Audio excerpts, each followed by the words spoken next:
Creo firmemente que estamos en la peor época de la Iglesia de la historia humana. Amén. Estamos en la peor época. Es una iglesia hepática, una iglesia dormida, acomodada, una iglesia indiferente, una iglesia que nos hemos basado en sus promesas, en sus bendiciones, en todo aquello que nos da positivamente el Señor. Hombres que antes éramos, con respeto a las canas y a mis ancianos y ancianas, golfos, borrachos, drogadictos, ahora ya no lo somos. ¿Por qué? Porque hemos entrado en el camino del Evangelio, el Señor nos rescató y ahora representa que somos personas respetables, personas modificadas, personas sanas, personas prudentes, pero hemos caído en el error de la Iglesia y de la religión, en la mayoría de los casos.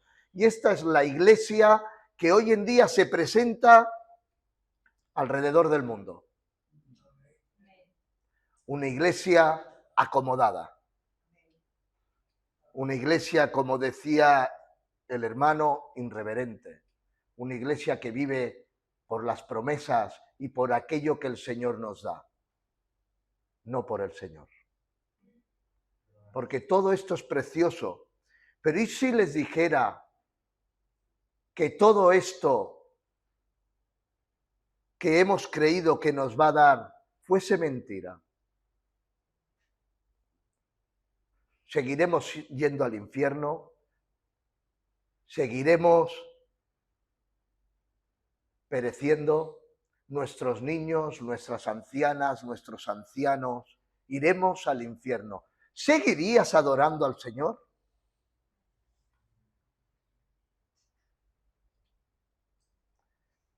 ¿Amaríamos de la misma manera al Señor o lo amas por?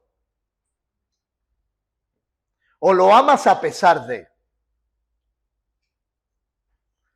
Y esta es la reflexión que hago, que el Señor me está meditando, me está traspasando, me está ministrando en los últimos tiempos de mi vida.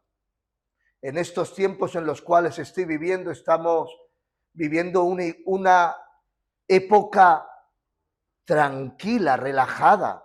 No tenemos luchas, no tenemos adversarios, estamos tranquilos, nos levantamos, presentamos nuestro día, nos vamos a trabajar, venimos, hacemos nuestra siestecita, hoy toca culto, me voy para allí media horita antes para ponerme a buscar al Señor, o si no puedo, llego a la misma hora, y llevamos una vida acomodada y relajada en el Señor. Y hay un texto que es con el que querría comenzar, que se encuentra en Hebreos 12, 14.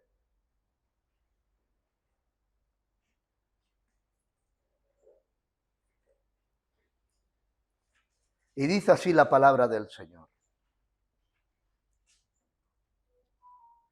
Seguid la paz con todos y la santidad, sin la cual nadie verá al Señor. Amén. Repetimos, seguid la paz con todos. Esto quiere decir con todos los hombres, con toda la humanidad, y la santidad, sin la cual nadie verá al Señor. A priori parece estar contradictorio. ¿Por qué? Porque un cristiano no debe seguir la paz y la santidad, pues la paz ya la ha heredado desde antes de la fundación de los tiempos, consumada en el Calvario mediante el sacrificio sustitutorio de su Hijo, el cual ya la hemos tenido, porque dice la palabra, dice, el que cree en mí tiene vida eterna. No tendrá. Apuntemos los verbos como vienen. ¿Cómo está la conjunción de los verbos en la Escritura?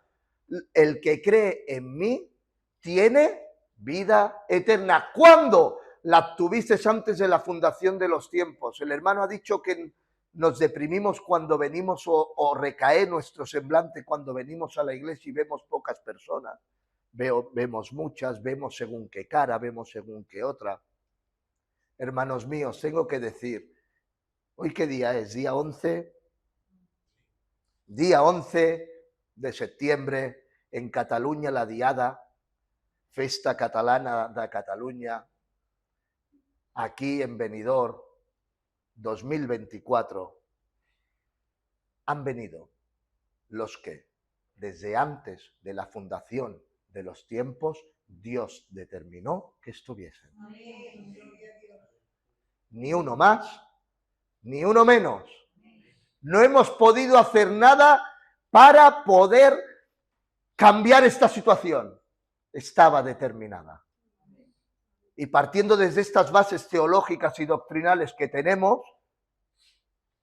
conforme de que ¿sois santos? Sí, la palabra dice que sí. Dice, yo, Pablo, escribo a los santos que están en Colosas, a los santos que están en Corinto, a los santos que están en Roma.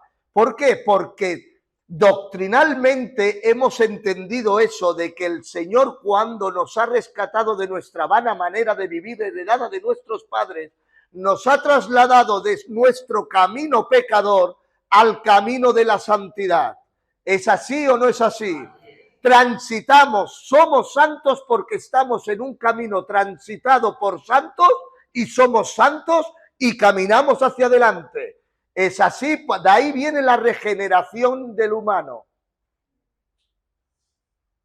Entonces, ¿cómo es que tengo que seguir? Y tenemos muchas promesas. Muchas promesas ya no hechas de los apóstoles, sino hechas del mismo Jesucristo, las cuales me encanta recordar. Juan 6:37.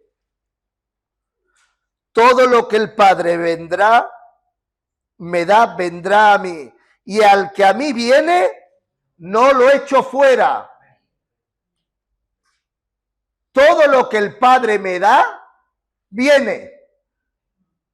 Porque, mirad, hermanos míos, soy de la postura teológica y doctrinal de que el libre albedrío lo tengo para irme al infierno en bicicleta o en autobús.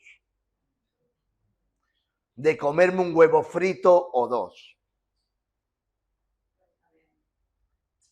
Esa es mi postura y quizás vaya equivocado, pero es lo que yo por medio de las Escrituras he aprendido. Lo que el Padre determinó de mí, eso soy. Y a donde Él me posiciona, no hay nada ni nadie que me mueva.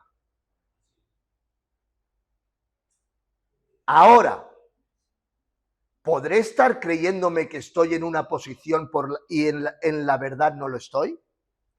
¿Podré creer que soy salvo y verdaderamente me voy al infierno? Eso cambia.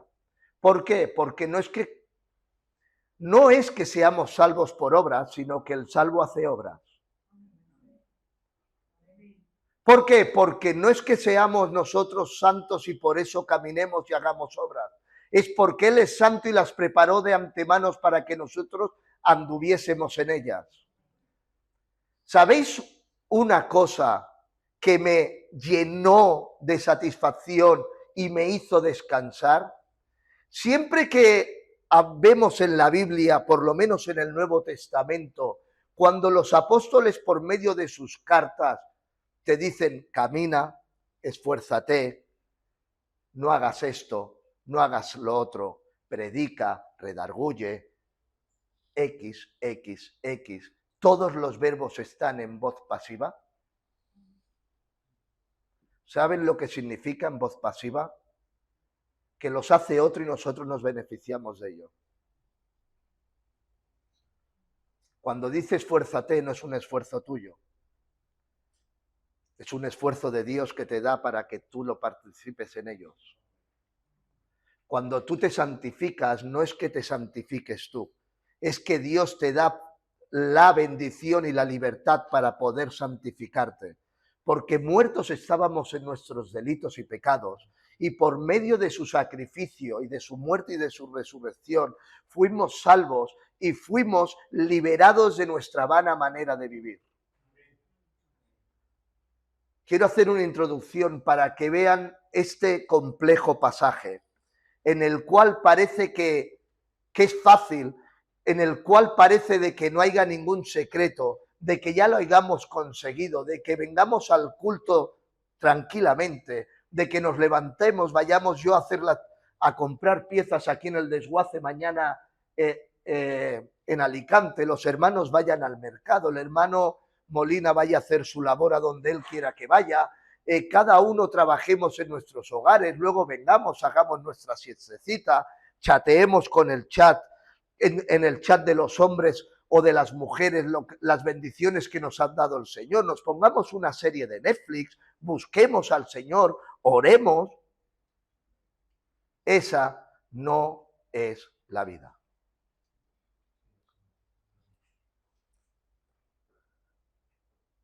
Si seguimos para adelante, en el 47, dice, de cierto os digo, el que cree en mí tiene vida eterna.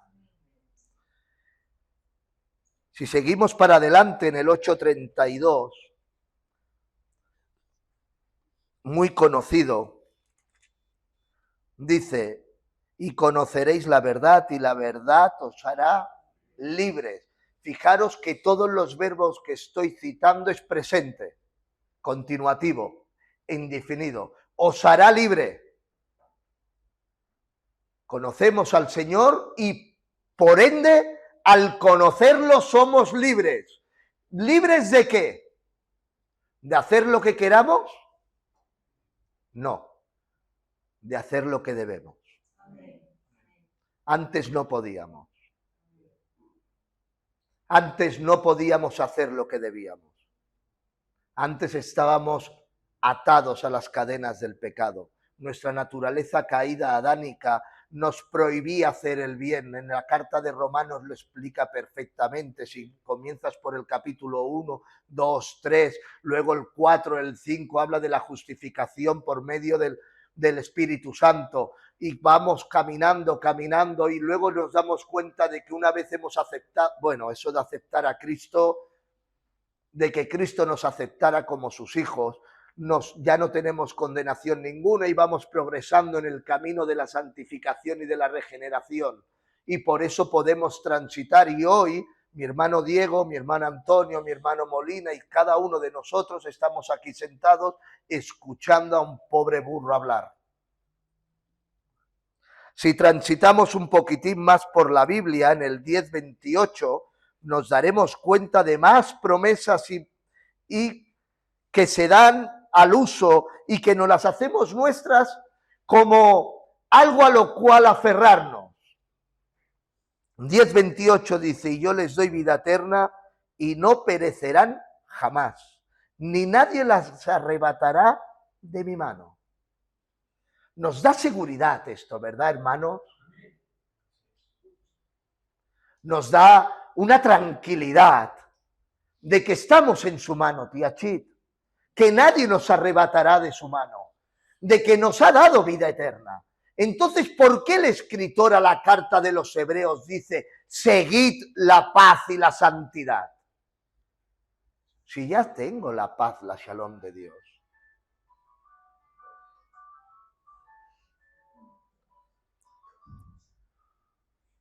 Si seguimos para adelante, 11:25. Este es precioso. Dice, yo soy la resurrección y la vida. Amén. Amén. El que cree en mí, aunque esté muerto, vivirá. Amén. Impresionante versículo que nos narra doctrina para dar y para vender. Yo soy la resurrección y la vida. El que cree en mí, el verbo que utiliza es meno. El que vive en mí no perecerá jamás. No perecerá jamás. Y aunque esté muerto, vivirá. ¿Cómo puede morir o cómo puede estar muerto si su promesa es que no perecerá jamás? Primer dato que tenemos que entender es que estoy en una congregación de muertos.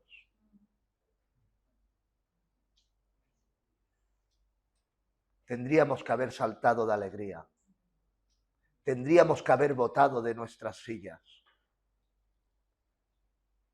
Primer dato de la Biblia es que dice, y aunque esté muerto, está diciendo, yo soy la resurrección de la vida, nadie jamás perecerá, y aunque esté muerto, aunque el Diego esté muerto, porque si has recibido a Cristo, te has crucificado con Él, estás muerto. Eso no significa que perecerás, porque Dios a la vida terrenal no le tiene mayor importancia, porque sabe que somos partículas de polvo andante, que hoy están aquí, mañana no. A Él le interesa su interior. Y todo aquel que ha recibido la bendición de Dios y está salvo, está muerto a los delitos y pecados. Está crucificado en una cruz como un reo. La transliteración perfecta de esto, de juntamente con Cristo estoy crucificado, es la siguiente. Al juntarme con Cristo, estoy crucificado. O sea, no es que tengamos opción de juntarnos con Él y no crucificarnos. Es que todo aquel que es junto con Dios es crucificado. ¿Te llenas de alegría de ser un cadáver en una cruz? ¿Brota tu corazón de alegría? Porque si no es así, no hemos entendido nada, hermanos.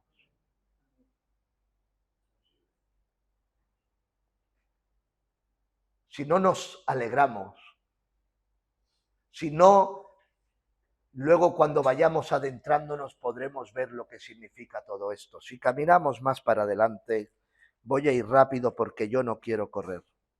Yo no quiero ser canso, hermanos míos. Juan 14:6 dice, yo soy el camino, la verdad y la vida. Y nadie va al Padre si no es por mí. Yo soy el camino vivo y verdadero. Yo soy el camino, el derek. Soy ese camino que desde antaño los santos van caminando. Yo soy ese camino que he transitado y como dice el apóstol Pedro, debemos seguir sus pisadas. ¿Seguimos las pisadas de Cristo y de los apóstoles?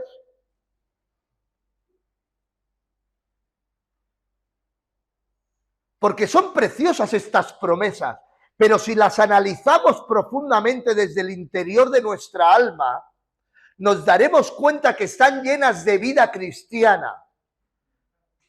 Dios es el camino, la verdad y la vida. Dios es el camino, dicho de otra manera, vivo, porque es vivo.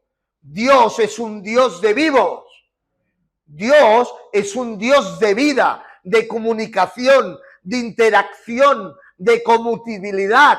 Es un Dios que nos mueve a hacer buenas obras, es un Dios que nos mueve a buscar, es un Dios que nos produce santidad, es un Dios que nos produce arrepentimiento, es un Dios que nos produce todo aquello que tiene que ver en las esferas de la vida divinas, no terrenales. Ese es el Dios al cual hemos creído. Es un Dios donde cada uno de sus profetas de antaño, cada uno de sus hombres, cada uno de esos santos que vivieron hasta el Nuevo Testamento, luego nació nuestro verbo encarnado, hecho carne, que vino a transitar por el mundo y vino a tabernaculizar esta tierra para que nosotros fuésemos un tabernáculo en él. Cada uno de los apóstoles, cada uno de los cristianos del primer siglo. ¿Seguro que estaremos siguiendo su camino? ¿Seguro que estaremos siguiendo ese derek? ¿Ese camino transitado por los santos? Por a cada uno de aquellos hijos que fueron naciendo y fueron partiendo de esta tierra. ¿Sabemos historia eclesiástica? Seguro, porque tenemos al monstruo de los monstruos. No, de verdad, hermanos míos, enseñando es un crack. Tengo que reconocer que sí. Mi hermano Andy, mi primo Andy, enseñando es un crack. Pero tengo que reconocer que la verdad no es enseñar. La verdad, porque enseñar puedes empaparte de libros de teología, puedes ser más listo, más tonto, puedes saber leer, no saber leer. De eso no se trata el Evangelio. El Evangelio se trata de comunicación transitiva de vida. Dice, y el verbo estaba con Dios, era Dios y estaba frente al Padre. ¿Es así? La preposición cabe quiere decir frente. Y Francisco La Cueva lo explica muy bien. Padre, Hijo y Espíritu Santo, la preposición cabe significa que estaban como alrededor, sentados uno delante del otro. Eso es lo que para los griegos significaba la circuncisión. De ahí surge la vida de la rotabilidad. Y podríamos entrar en muchos debates físicos, que todos los debates que hace la gente científica, todo aquello por lo que la gente se mueve, tiene un origen que es Dios. Y ellos no quieren atribuírselo a Él. Ellos quieren atribuírselo a sus mentes maravillosas para poder ganar un premio Nobel. Pero el premio Nobel ya está ganado. El premio Nobel nació hace 2000 años en Belén. El premio Nobel ya nació, murió, resucitó y ya escribió el bestseller más grande de la vida, que es su palabra encarnada. Así que, hermanos míos, vamos a transitar por este camino.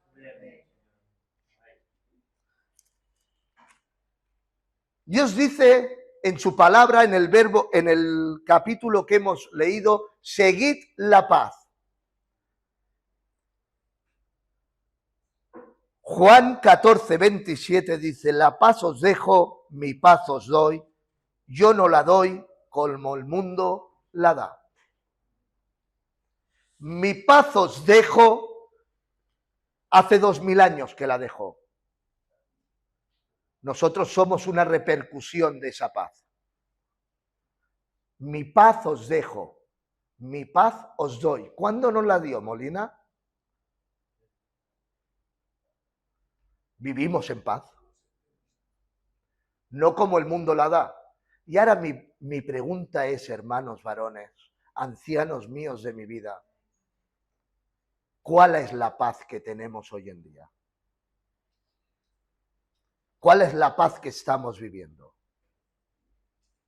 Según el mundo, sacado de Google, significado de la paz según el mundo, situación en la que no existe la lucha armada en un país o entre países, relación de armonía entre las personas sin enfrentamientos ni conflictos. Ayer estuvimos hablando un poquito de todas estas cosas, ¿no?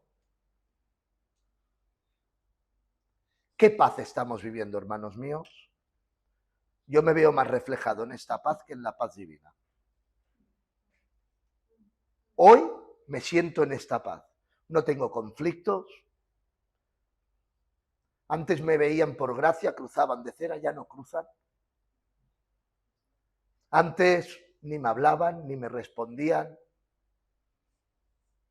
No se querían sentar. Si estaba yo sentado en la panadería, hacían así, iban a entrar, me veían y hacían así, y se iban. Hoy comienza esto ya a no pasar. Y para mi vergüenza lo digo. Yo no sé qué le estará pasando a cada uno de los que estamos aquí.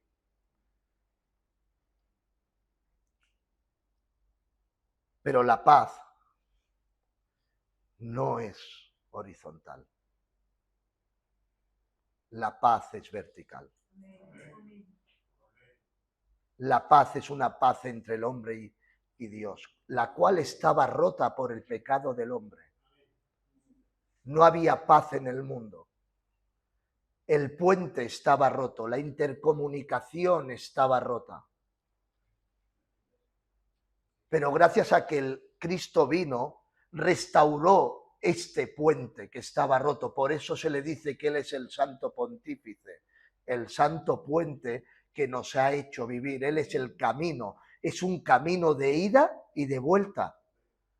Es de ambos sentidos, es por donde el hombre accede a Dios y Dios accede al hombre. Sin ese Cristo crucificado, el camino estaba roto y el hombre no podía acceder a Dios, ni Dios podía acceder al hombre. ¿Por qué? Porque el pecado del hombre prohibía a los conocimientos de Dios acercarse, a sus normas de santidad, sus normas.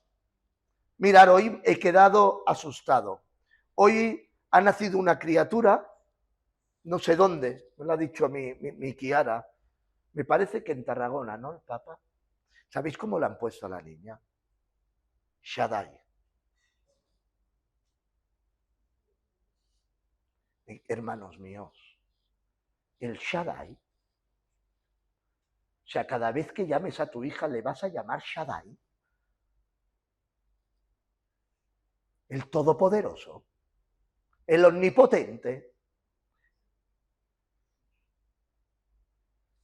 Ayer me mandaba el vídeo un pastor que se lo enseñaba a los hermanos, cosas que, como decía Pablo, ni entre los gentiles se mencionan.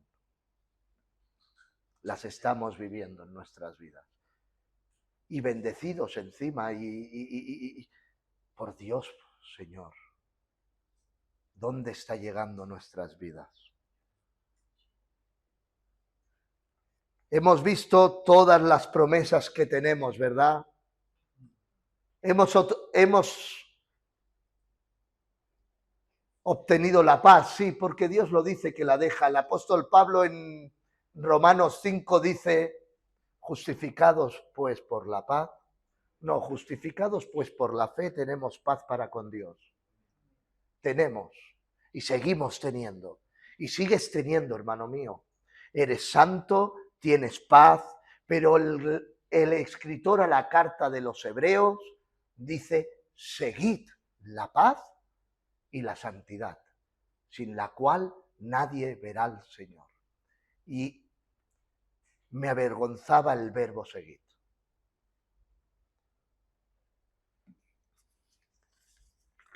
Es dioco. Su raíz primaria significa perseguir. Se usa para una partida de caza, no como quien caza por diversión, sino por necesidad. Me está diciendo, persigue esa paz y esa santidad como aquel hambriento que lleva años sin comer y ve una liebre correr. Esa tiene que ser la posición de nuestra vida. Esa tiene que ser la posición de la que hemos venido aquí. Hermanas mías, no podemos prepararnos para venir al culto y primero ver si tenemos suavizante, tenemos para el pelo, tenemos rímel, tenemos colorete, tenemos lo que sea, tenemos el vestido planchado, no lo tenemos planchado. Eso no puede ser nuestro motor de vida. Nuestro motor de vida tiene que ser de que te has levantado esta mañana y has pasado tantas horas sin comunicarte con Él que necesitas correr, venir a buscarlo. Eso es perseguir a Dios. Eso es perseguir la paz. Eso es perseguir la santidad. ¡Te necesito! No pasarte 3 horas frente al espejo como se pasa mi mujer y mi hija. ¡No! Eso no es perseguir la paz. Eso no es vivir en la paz. Eso no es vivir en la santidad. No es la que me estás hablando. Para mí fue Pablo el que escribió la carta de los Hebreos. Es un pensamiento que tengo. Dicen que pudo ser Pablo, Apolo, yo creo que fue Pablo. Por la manera de hablar, por su léxico, por cómo yo creo que para hablarle a los hebreos una carta tan profunda tenía que ser un hebreo para que la acertase. No creo que un griego fuese a poderles hablar de esta manera a los hebreos. Pero hermanos míos, no podemos levantarnos a las 7 menos cuarto de hacer la siesta. Y entre bostezos irnos al baño hablando con perdón, lavarnos, peinarnos, acicalarnos, mirarnos y venir para aquí. Esa no es la vida. Ese no es el derech. Ese no es el camino transitado por todos aquellos padres que nos anduvieron, que caminaron y fueron derechos al Golgotá con una cruz.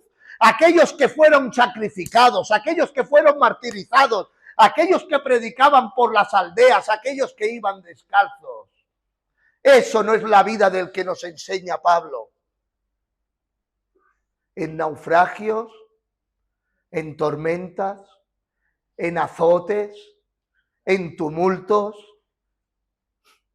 en escapadas, en hambre, persecución, dice, estoy dado a todo. No me queda nada por experimentar. He experimentado la abundancia y he experimentado la escasez. He experimentado que me digan que soy el gran apóstol de las doctrinas a que me quieran matar y me pongan en una pared y me azoten. Lo he experimentado todo. Sé vivir. Pero no es que sepas vivir porque eres un sabio, sabes vivir porque has pasado por todo aquello que pasó Cristo.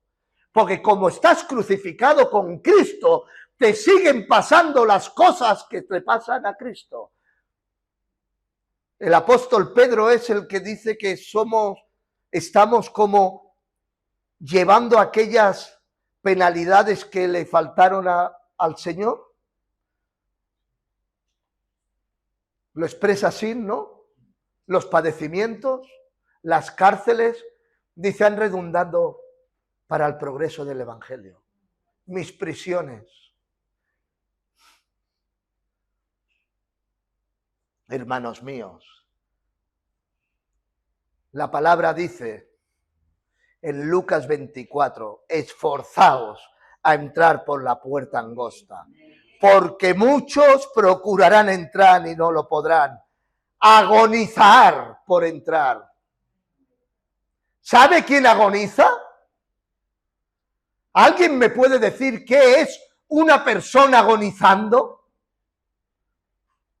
Es una persona que está crucificada, que a medida de los palos que ha recibido, del dolor que siente sus manos, sus pies, la compresión del cuerpo tiende a bajar para abajo.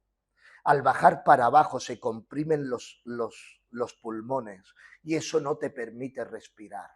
Y eso es una agonía constante, la cual tú luchas para poderte levantar y no puedes porque tu peso corporal, al estar suspendido en una verticalidad apropiada, tu peso no produce oxígeno para poder respirar. Y intentas con todas tus fuerzas poder levantarte para poder pegar una bocanada de aire.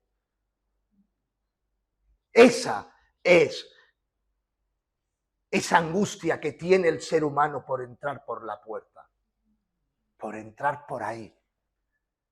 Esa es como tendríamos que venir cada día a este lugar. Necesito escuchar a la hermana Chit que me ore. Necesito escuchar a la hermana que me cante. Necesito escuchar a Dios por boca de mi siervo. Necesito un abrazo de mis hermanos, de mis hermanas. Te necesito a ti, mi Dios. Porque me he levantado a las 7 de la mañana y desde que me he levantado no puedo más de compatir con mi pecado, con mi forma de pensar, con las veces que me he llegado a caer una tras otra vez. Y llegan las 7 de la tarde y estoy cansado, agotado. Necesito estar en comunión contigo.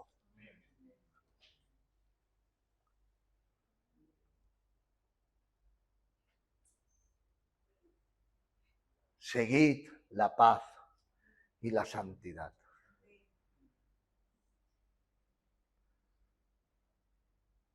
La santidad no es dejar de hacer cosas, hermanos. La santidad no es antes bebía y ahora ya no bebo.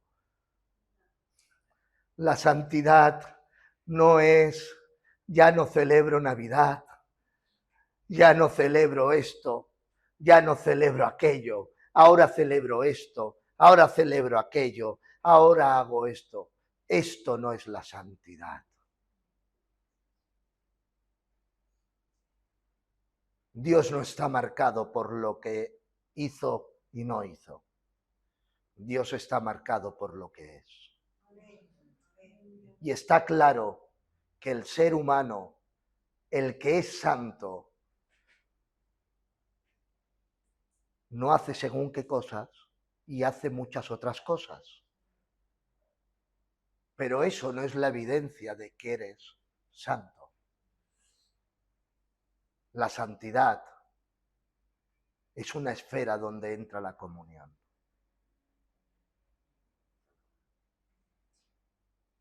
Comunión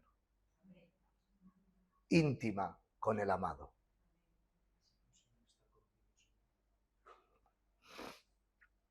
Yo me levanto por la mañana, me voy a trabajar y a la que llevo 4 horas sin ver a mi mujer ya la estoy llamando. Y ella igual, hermanos, ¿eh? Me hace videollamadas. Miriam, que estoy trabajando, no me llames más, ¿vale? Esa misma necesidad tenemos de comunicarnos con Dios.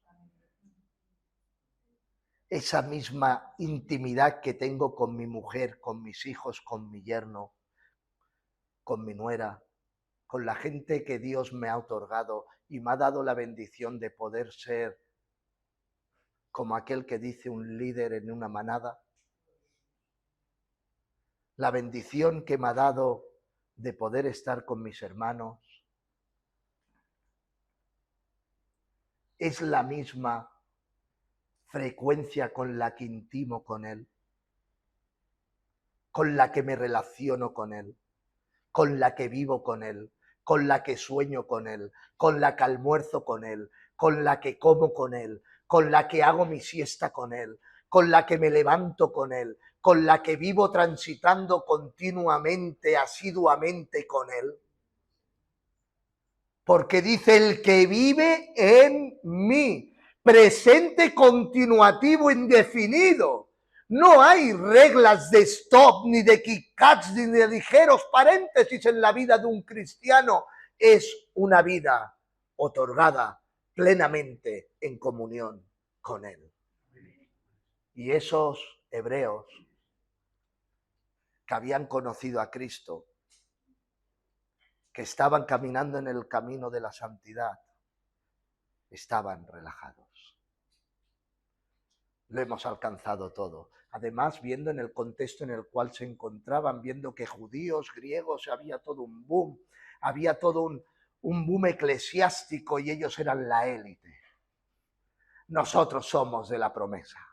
Vosotros sois copartícipes de ellos. Vosotros habéis sido injertados en él. En nosotros les tiene que decir, procurar, no sea.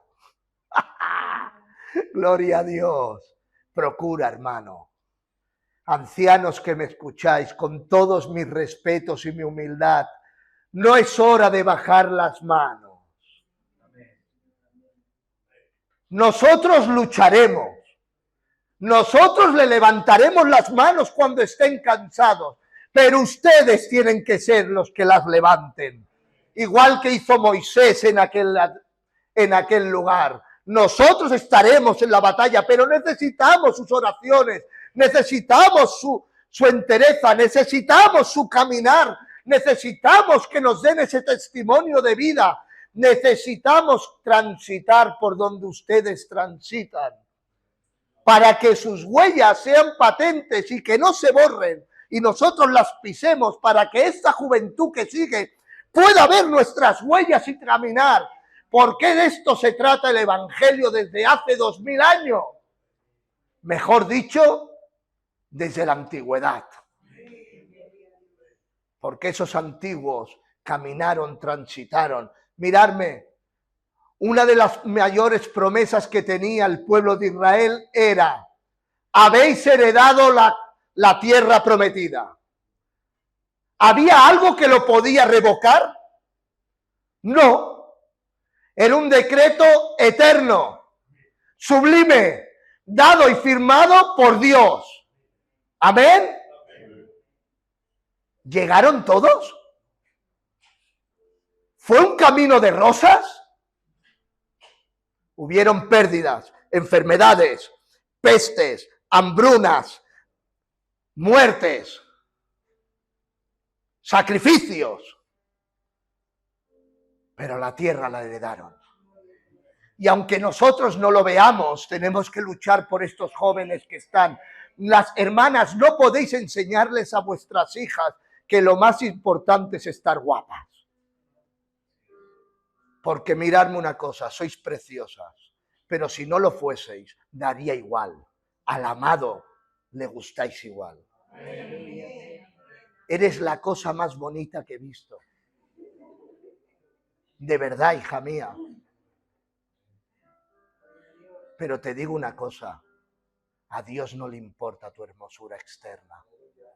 De nada sirve lo que estoy haciendo si eso no te ha llevado a los pies de Cristo. Si eso no te ha llevado a caminar en santidad. De nada he hecho en mi vida, por mucho que me pueda esforzar, por mucho que pueda caminar. Si esto que te he dado, si esto que te doy el suegro, no se lo dejas como herencia a mis nietos. Hay que vivir santamente, hay que transitar santamente y hay que morir santamente. Quiero morir en paz. Quiero morir viendo a mis hijos que están cohabitando con el amado.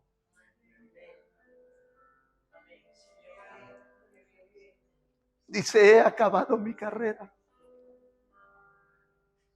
He peleado la buena batalla. Mi galardón me espera si es que me lo he ganado. Pero ¿sabéis cuál era la dicha más grande que tenía Pablo? Es que me lo imagino en la cárcel mamertina metido en un agujero. Lucas al lado, escribiendo los hechos de los apóstoles. ¿Os imagináis qué tardes y qué noches más preciosas? Con Cristo sentado a su lado, esperando poder ser libación para el Rey.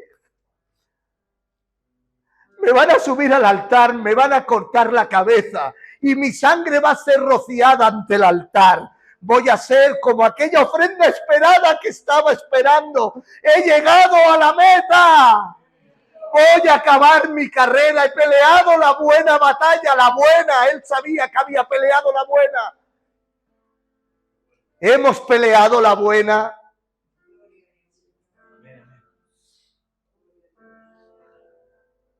Ancianas mías, han peleado la buena.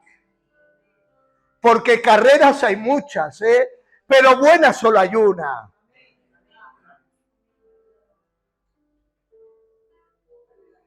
Me espera mi muerte. Me veo desamparado. Te pido por favor, cuando vengas a verme, pasa por Troas. Y tráeme mi capote, los libros y los pergaminos. Y esto me dejaba loco, atónito. Estás a punto de morir y te importan tus libros, te importan tus pergaminos, te importan tu capote viejo. Y es que no hemos entendido nada. Parece como que me dijera: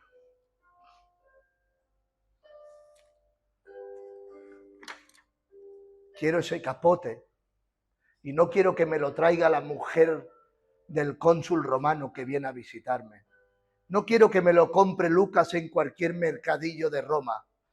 No quiero que me lo traiga Sostenes, ni Priscila, ni Aquila. No quiero nada de lo que me puedan traer.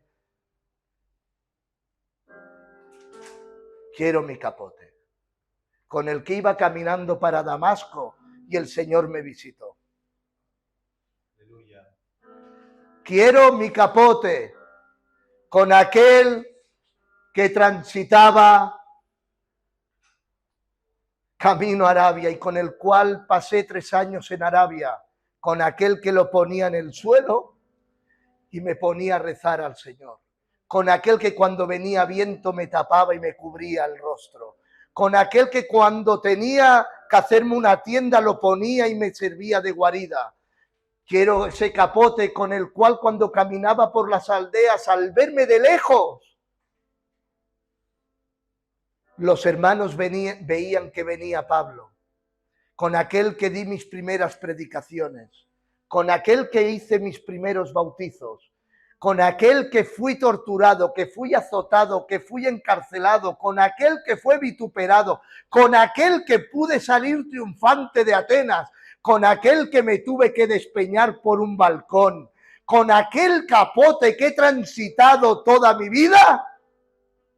Con ese que he caminado en santidad tras el Padre y el Hijo y el Espíritu Santo, con ese quiero morir. Con ese quiero estar en el ágora de Roma. Con ese quiero que me vean todos los conciudadanos romanos y me digan, ese es Pablo. Y tal como comenzó su carrera, la está terminando. No cambiemos el capote. Cuando estés bien, no te hagas cristiano. Cuando estés mal, no tires de tu cultura. Cuando quieras arreglar algo, no te pongas el capote de cristiano. Cuando te venga un problema con tu hija, con tu hijo, con tu yerno, con quien sea, no lo cuelgues y te plantes el gitano. Cuando tengas una vida, vive y muere como Dios te vino a buscar. Inclina tu rostro y oremos.